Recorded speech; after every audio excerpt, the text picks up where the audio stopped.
Esse homem que está na mesa de operação... Melhor não falar nada sobre isso, hein? Por quê? Questão de segurança nacional.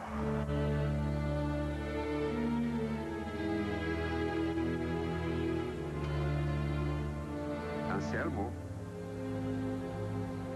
Anselmo? Itaporanga da Ajuda, Sergipe, 1949. Meu filho. O menino José Anselmo dos Santos é coroinha da igreja local. Ah, bravo! Eu só pensava em igreja, e ser padre não deu certo. Por que não sei? Ele nunca me explicou. Rio de Janeiro, 1963. Aos 21 anos, Anselmo assume a presidência da Associação dos Marinheiros e Fuzileiros Navais do Brasil. Ele era um rapaz que tinha uma voz possante, certo? E falava bem, expressava bem. E tinha, assim, uma liderança em razão disso. Anselmo é saudado pelo amigo José Manuel. Parabéns, presidente. Ao contrário de você, eu nunca imaginava que ia ser marinheiro. Ainda mais presidente da associação. Mas achava que ia ser o quê? Arcebispo. Arcebispo. Você vê as voltas que o mundo dá. Anos depois, Anselmo vai se tornar uma das figuras mais polêmicas da história política do Brasil. Era um amigo que meu marido considerava. E ele foi um traidor. Eu não tenho nem palavras para dizer para ele. A traição dele foi demais, porque ele não matou só meu marido, não. Ele mandou matar muita gente. Então você imagina o que é? Você ter um cara que teoricamente era um nome, né, nacional, que era um ídolo, que não sei mais o quê. O cara virou um reles, um traidor. O demônio destruidor. Se eu dissesse a você que é outra coisa, eu estaria mentindo. Mas, para mim, ele é a encarnação do mal. Ei, Joe, onde é que você vai com essa arma aí na mão?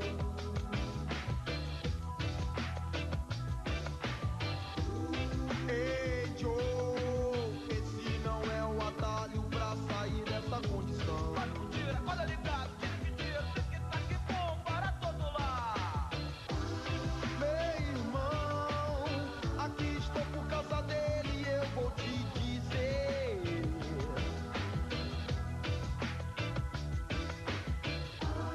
talvez eu não tenha vida, mas é assim que vai ser. Pesado, com pé fechado, quero mais ver, vai ser. Ei, Joe, muitos castelos já caíram e você tá na mira. Tá na mira, tá na mira, tá na mira. Também morre quem atira, também morre quem atira, também morre quem atira. Boa noite. O Linha Direta Justiça continua a série jornalística sobre os casos que marcaram o Brasil. A partir de agora, você vai entrar nos subterrâneos da ditadura militar e conhecer a história de um homem acusado de ser um traidor. Ele é José Anselmo dos Santos, o Cabancial. Segundo antigos companheiros, ele ajudou a prender e a matar dezenas de amigos e causou a morte da própria mulher. Ele fez uma opção de ser um traidor. Ele fez uma opção de ganhar dinheiro da repressão para matar, inclusive, sua própria amada, sua própria companheira, que, segundo histórias, estaria grávida dele no momento. Hoje, Anselmo vive escondido, com medo do passado. Ele só aceitou conversar com Linha Direta Justiça por telefone.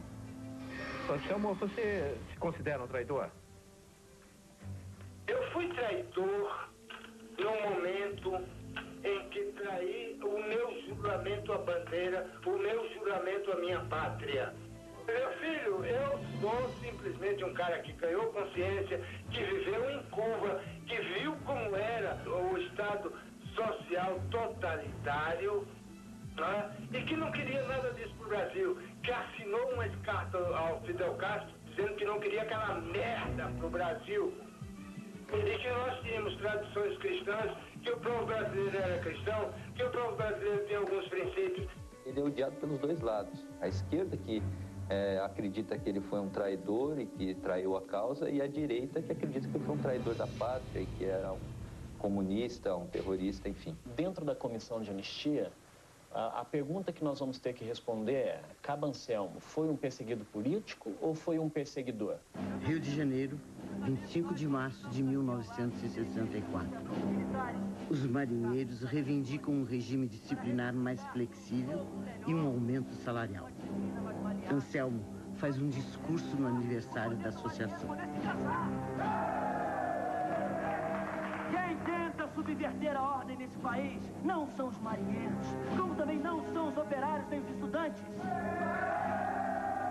Quem tenta subverter a ordem nesse país são os aliados das forças ocultas que levaram o presidente ao suicídio, tentaram impedir a posse de Jango e agora, meus amigos, agora eles querem impedir as reformas de base. Silêncio! Silêncio, companheiro, silêncio! Eu acabei de receber a notícia que o prédio está cercado pelas tropas dos fuzileiros navais. Vamos manter a calma e tentar negociar com nossos companheiros. Durante toda a madrugada, o prédio ficou cercado pelas tropas dos fuzileiros navais. A negociação com os marinheiros se estendeu até a manhã seguinte. Companheiro, nós estamos lutando pelo mesmo ideal, por um tratamento mais humano, tanto para nós quanto para nossas famílias. Então é justo que a oficialidade jogue irmãos contra irmãos. Por isso eu quero convocar vocês para se juntar a nós.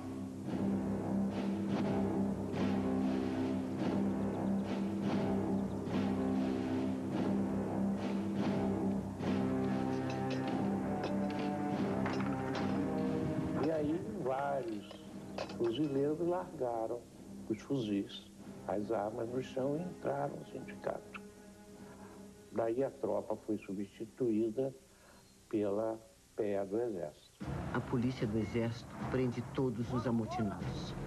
Daí se desencadeia uma verdadeira crise, inclusive dentro das Forças Armadas, né? E, inclusive, deu o golpe militar, né?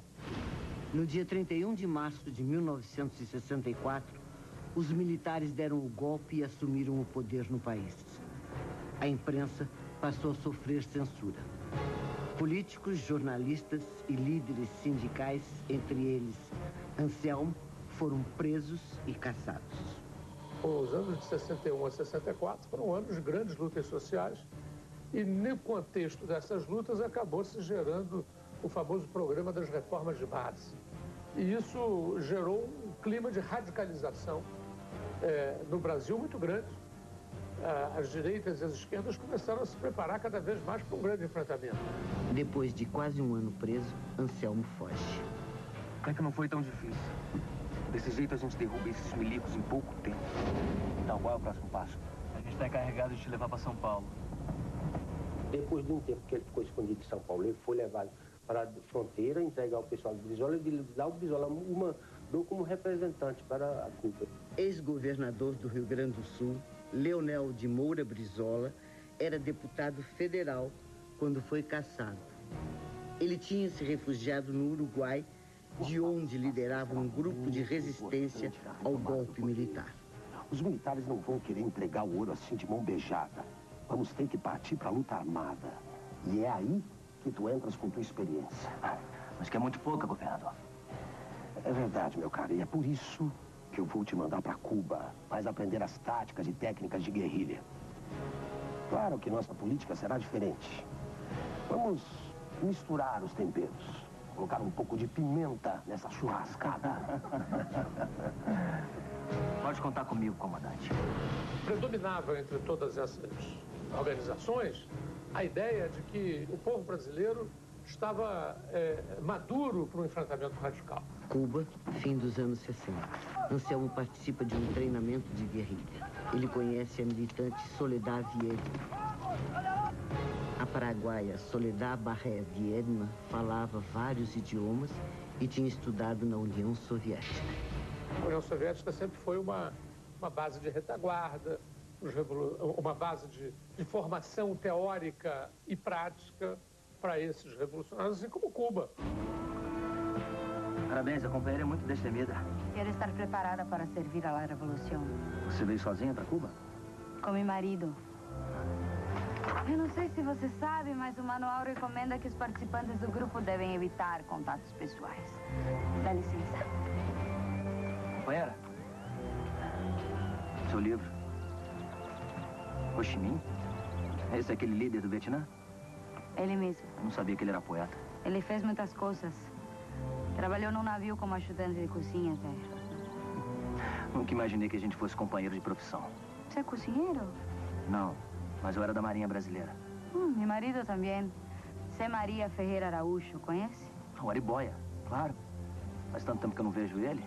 Ele está em Havana com minha filha. Seu nome é? Anselmo. Eu vou escrever para ele dizendo que a gente se conheceu. Ah, e você também leva muito jeito para guerrilha, viu, Anselmo?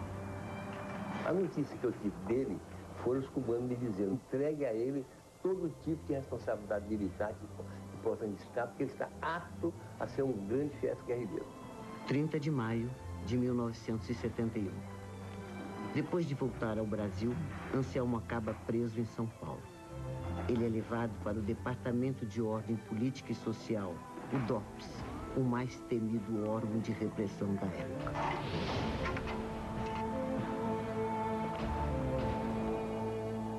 Você sabe quem eu sou? Delegado Fleury. Olha, rapaz. Aqui ninguém confia em ninguém. Mas como eu tenho um muito bom coração, eu resolvi te dar uma chance.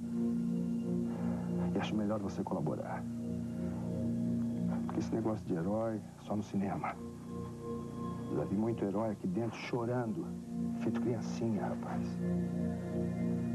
Já tem até comunista pedindo pelo amor de Deus. O delegado Sérgio Fleury era um símbolo da repressão política. Era ele quem chefiava o DOPS em São Paulo.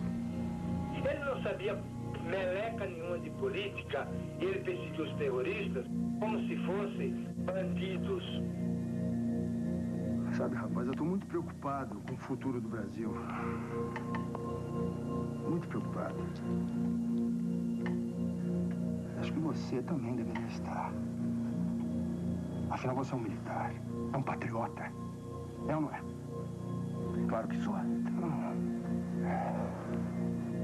Então eu quero que você me ajude a acabar com esse negócio de terrorismo no Brasil. Mas eu tô envolvido nisso. Isso vai continuar, só que trabalhando como agente do governo. Você vai ser nosso 007. Oficialmente você vai continuar preso, mas vai ficar morando aqui numa cela especial com todas as regalias, vai poder ler, ouvir música. Vou fazer de tudo. Enquanto isso, você conta pra gente tudo o que você sabe.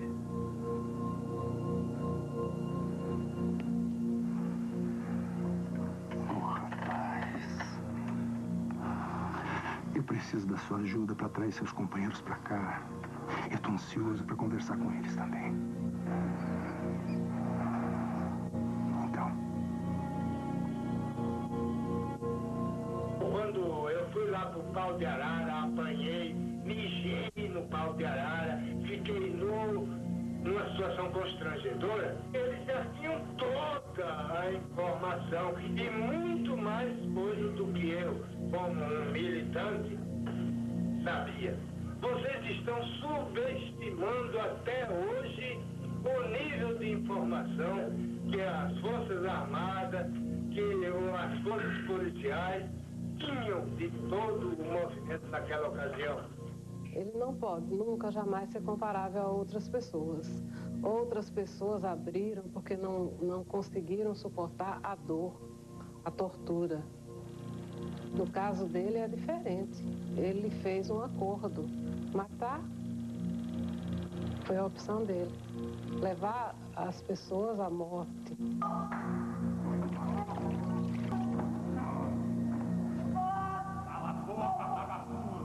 Enquanto antigos companheiros são torturados nos porões, alguns andares acima, Anselmo vive como hóspede. Mas eu estou convencido disso, que ele realmente já tinha alguma tendência, alguma dúvida e tal, e que quando foi preso, passou para a repressão. Usando o codinome Jonathan, Anselmo faz reuniões com militantes num apartamento no bairro de Perdizes. Eles discutem formas de enfrentar o governo militar. Bom, agora a gente tem que tomar muito cuidado que os militares estão de olho, hein? A gente tem que fazer tudo que vocês estão precisando. O lugar montado por agentes do TOPS permite que as conversas sejam gravadas e as pessoas identificadas. A partir daí, começam as armadilhas. Anselmo marca novos encontros.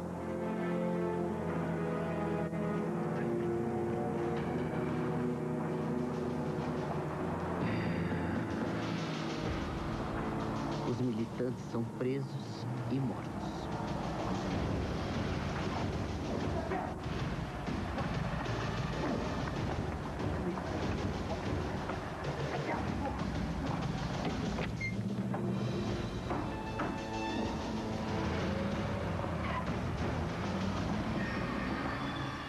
Em 1999, Anselmo tentou justificar seu comportamento numa entrevista ao jornalista Pedro Bial no Fantástico.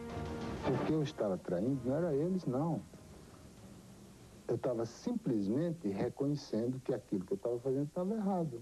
E fazendo isso, aqueles que morreram dentro desse negócio, brigando dentro dessa coisa... Aqueles que morreram como consequência de informações que o senhor deu? Como consequência de informações que eu dei, eles morreram como consequência de suas escolhas pessoais. Eles sabiam que o caminho era sem retorno, com ou sem as informações que eu tivesse dado. Com ou sem. Segundo relatos de policiais, ele recebia $300 para fazer esse papelão.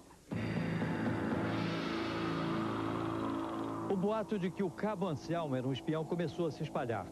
Nessa época, Anselmo marcou um encontro com o Carlos Eugênio da Paz, o comandante Clemente. Ele era um dos líderes de uma organização guerrilheira chamada Ação Libertadora Nacional. Vila Mariana, zona sul de São Paulo, 1971. Clemente e mais 2 militantes vão se encontrar com Anselmo. E aí, você acha que o cara é agente infiltrado mesmo? Não sei, mas a gente tem que ficar atento. Vê lá o que vai falar, hein? Ô, rapaz, você acha que eu vou abrir alguma coisa? Eu só topei encontrar com esse sujeito pra olhar no olho dele. Ver se eu chego a alguma conclusão. Para que eu boto aqui, para.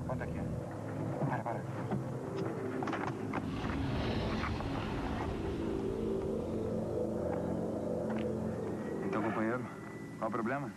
É que eu acabei de chegar de Cuba e eu tô totalmente desinformado. Eu preciso montar um esquema seguro. Para isso eu conto com a sua experiência. Os aparelhos são sempre alugados em nome de companheiros legalizados, que não conhecem a organização. O ideal é gente de meia idade.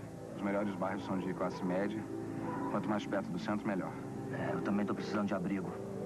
Será que você não teria um nome? Um endereço?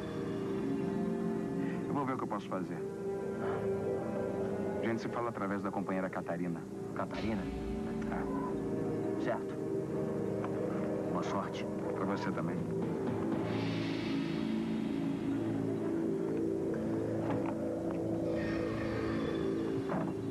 E aí, o que você achou? Tem cheiro de enxofre.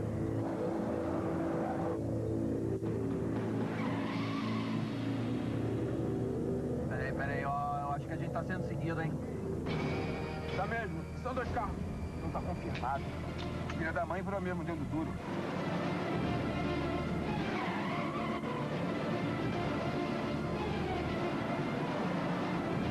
Faz o balão ali. Vamos voltar com tudo pra cima deles.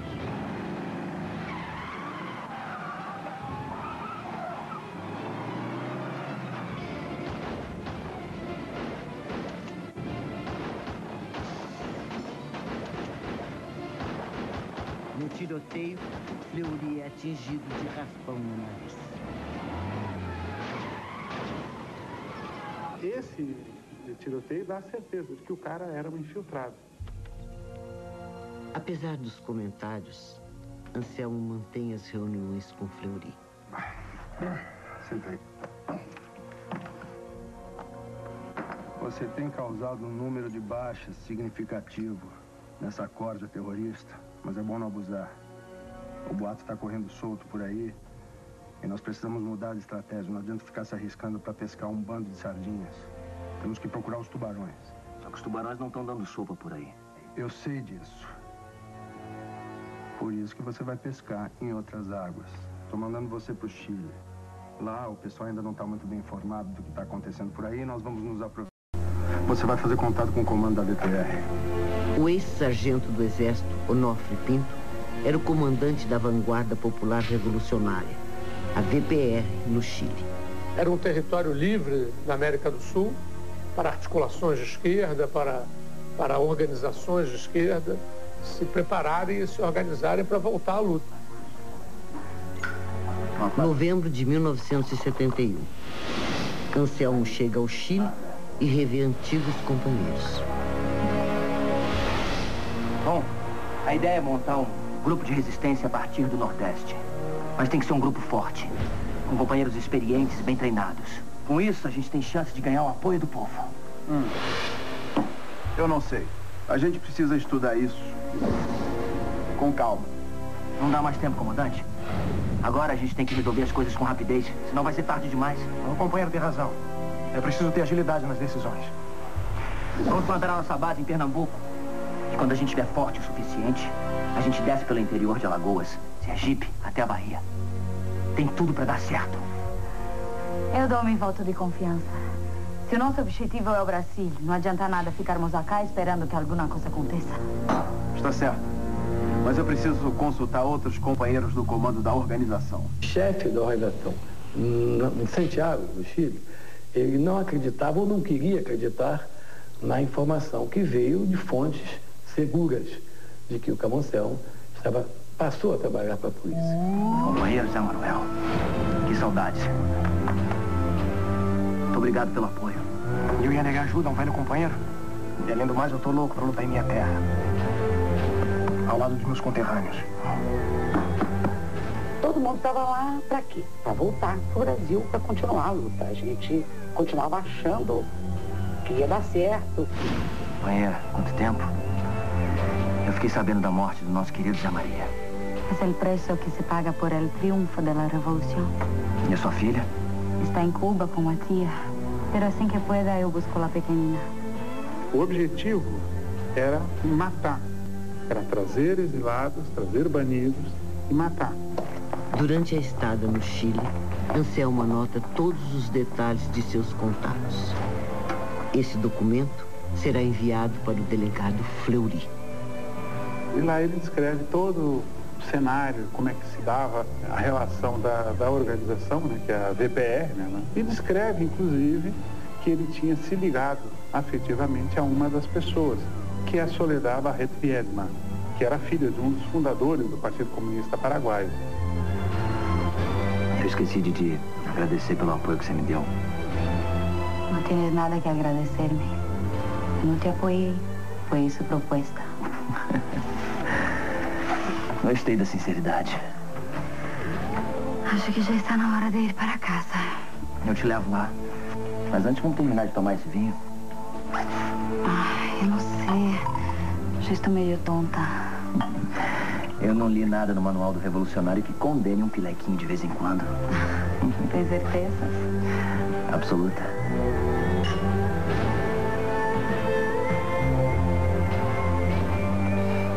Eu sempre tive inveja do companheiro Zé Maria. Não fala isso. Por quê? Não sei. Isso te perturba? Ai, não sei. Vem cá.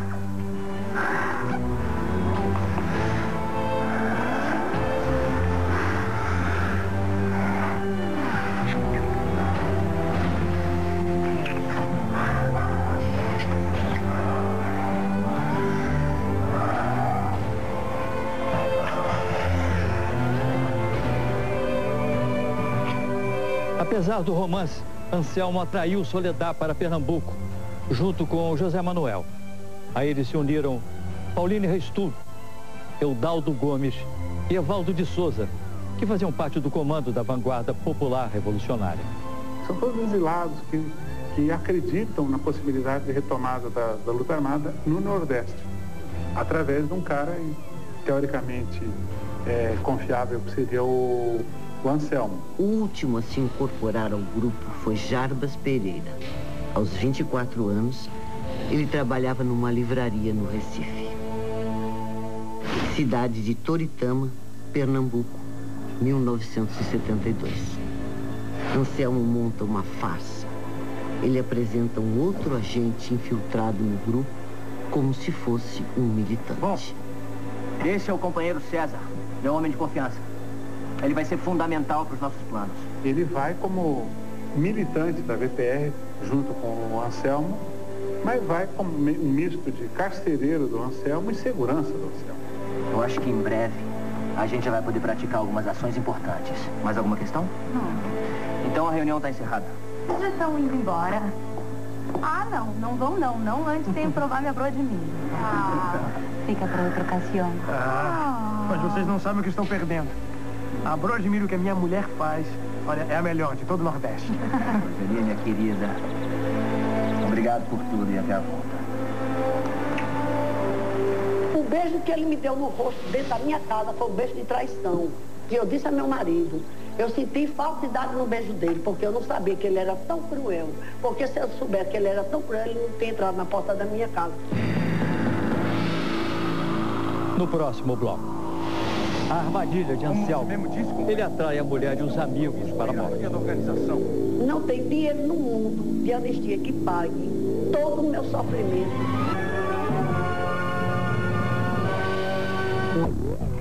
De César, Anselmo aluga a Granja São Bento no município de Abreu e Lima. O lugar se torna uma base do grupo. Então, o que vocês acharam do lugar? É muito bueno. Bem localizado e de difícil acesso. Mas e a vizinhança? Não tem problema nenhum. É tudo gente simples. Eles estão mais preocupados com a plantaçãozinha deles. Aqui vocês estão seguros. Podem ficar tranquilos. Enquanto os militantes se reuniam em Pernambuco, a informação de que o Cabo Anselmo era um traidor se espalhava entre as organizações de esquerda. Até que no início de 1973, uma carta chegou ao Brasil com uma ordem. A decisão era chegar em Pernambuco, interrogar o Anselmo e matar o Anselmo, né? Ajustiçar o Anselmo. Ele tem acesso à correspondência que vem, vamos dizer assim, com a sentença. E aí ele toma todas as providências. De acordo com a versão de Anselmo, ele e César se reúnem com o grupo no Recife. O companheiro chegou do Chile trazendo essa carta. Ela está em código, mas eu já decifrei. É uma sentença de morte. A sentença de morte para quem? Os companheiros do nosso comando chegaram à conclusão de que eu sou um agente infiltrado e que devo ser justiçado. Todos vocês conhecem meu caráter. Sabem que jamais eu trairia vocês. Mas a gente está aqui para obedecer às ordens do nosso comando, não é? Não foi isso que a gente aprendeu? Por isso eu não quero mais estender essa história. Vamos acabar logo com isso. Vocês acham mesmo que eu sou um traidor? Podem me matar.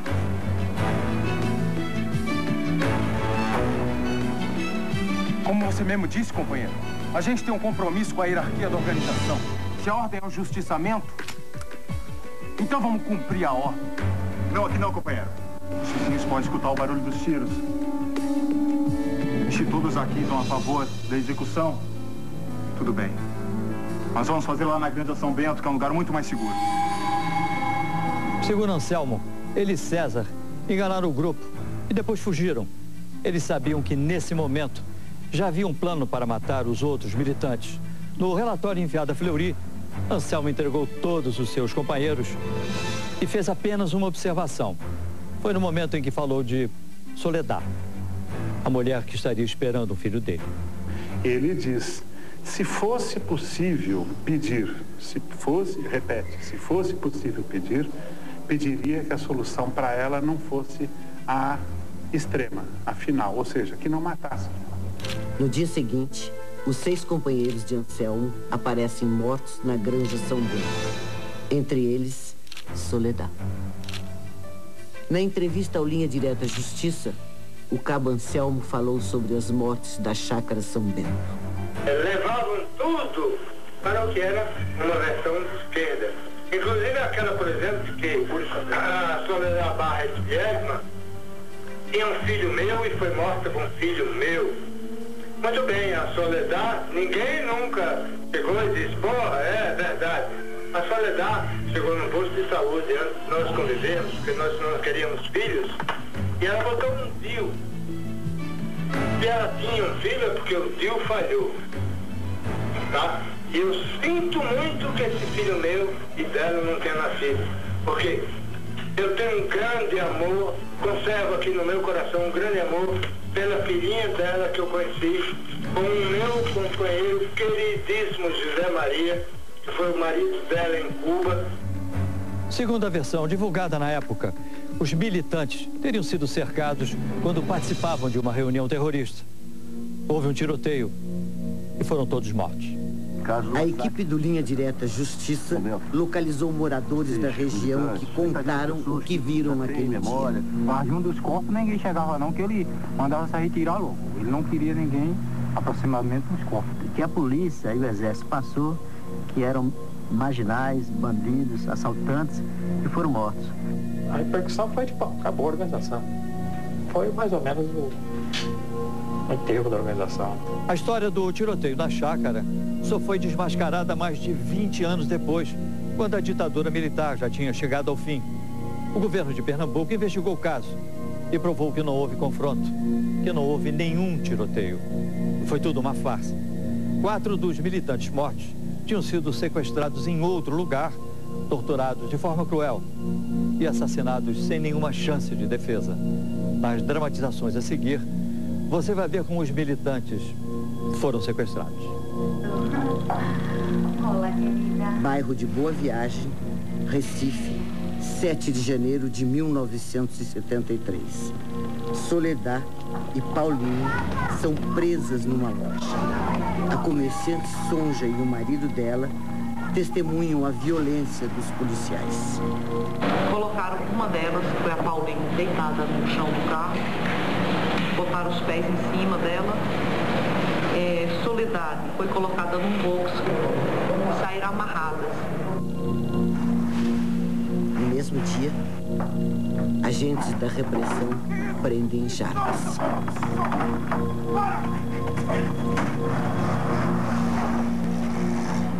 Foi retirado da livraria com testemunhas e posteriormente massacrado dessa forma, né? Horas depois, José Manuel, amigo de Anselmo há mais de 10 anos, é sequestrado num posto de gasolina. O Evaldo e o Eudaldo é que a gente não sabe exatamente. Talvez eles estivessem realmente na granja, né? Os militantes sequestrados aparecem mortos. Os agentes da repressão teriam inventado a história do tiroteio para justificar os assassinatos.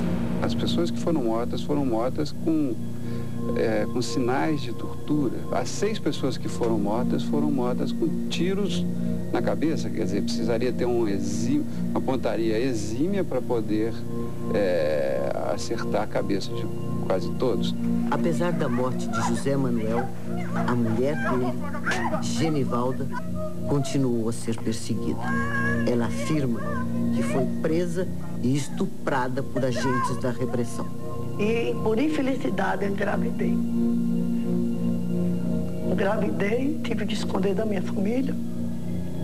Aí um dia eu procurei um padre da minha igreja, conversei com ele, disse que tinha acontecido isso, e o padre disse que eu tinha que ter esse filho.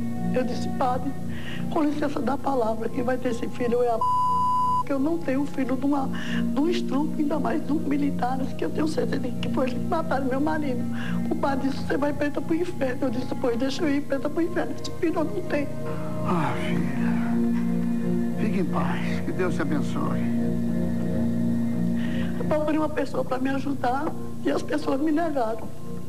Fui em Natal a vários médicos, ninguém quiser fazer meu aborto. Aí tem uma senhora em Recife, que tinha sido vizinha minha, aí ela procurou uma enfermeira e a enfermeira me aplicou a injeção, dessa injeção quase que eu morro, para ter esse aborto. Foi uma tortura. Na minha cabeça, eu tentei suicídio 8 vezes, eu quase enlouqueci, porque eu não imaginava nunca matar um filho. Mas eu também não tinha condições de ter um filho numa situação dessa.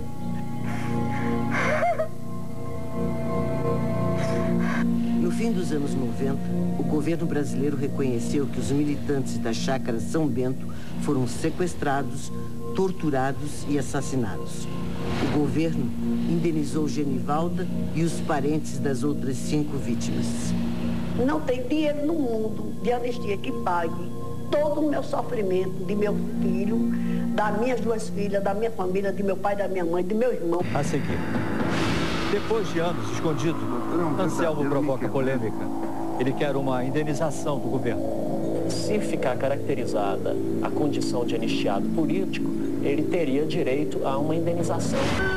Os militantes de esquerda nunca mais viram Anselmo. Para mudar de identidade e fugir, ele fez uma operação plástica. Não se preocupe que ainda está inchado, viu? Daqui a um mês vai estar perfeito. Dá certo. O doutor é um verdadeiro Michelangelo. Vai ficar mais bonito que o Tarcísio Meira. Se prepara que você vai encarar uma nova vida. Depois da operação, Anselmo passou a viver escondido. No ano passado, ele pediu uma indenização ao Ministério da Justiça. Anselmo alega que foi expulso da Marinha e que teve os direitos políticos cassados pelo governo militar. Em outra ação, pede reintegração aos quadros da Marinha. As 2 ações ainda não foram julgadas. Trabalhou para a polícia, então, como tal, ele está no campo a governos que não deveriam ser anistiados. Eu sei que muita gente não vai gostar do que eu vou dizer, mas ele tem o mesmo direito que eu tenho. Do ponto jurídico, do ponto de vista institucional, ele foi punido pelos mesmos motivos que eu fui punido. Então, ele tem o mesmo direito que eu tenho de ser anistiado ou de ganhar suas promoções, de receber sua aposentadoria.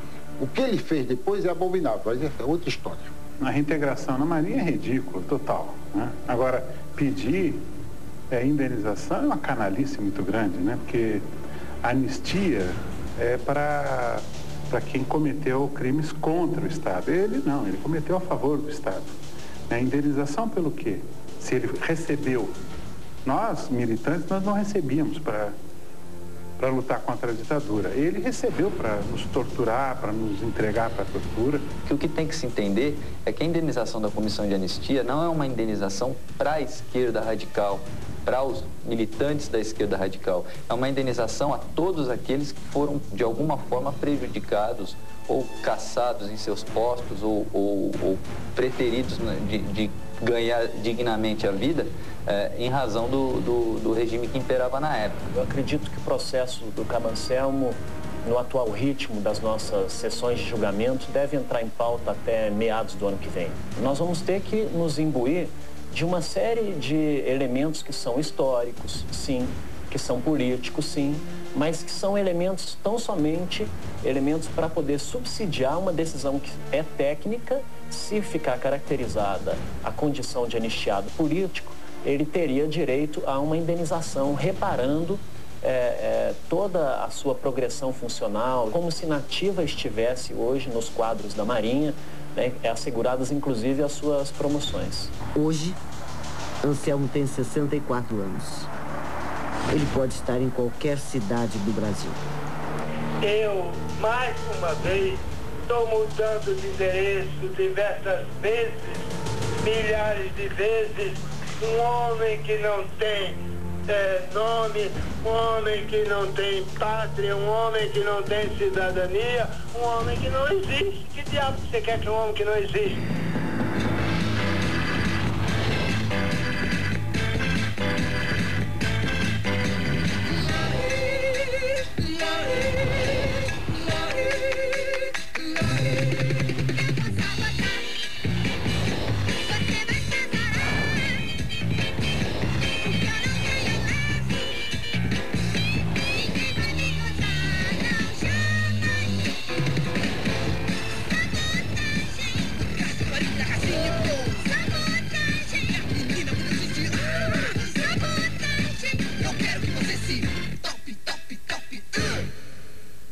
Qual é a sua opinião?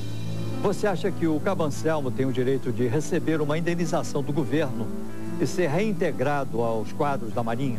Acesse agora o nosso site e participe de um debate com o advogado de Anselmo, Luciano Juliano Blandt, e com o jornalista Ivan Seixas, que é integrante da Comissão de Familiares de mortos e desaparecidos políticos.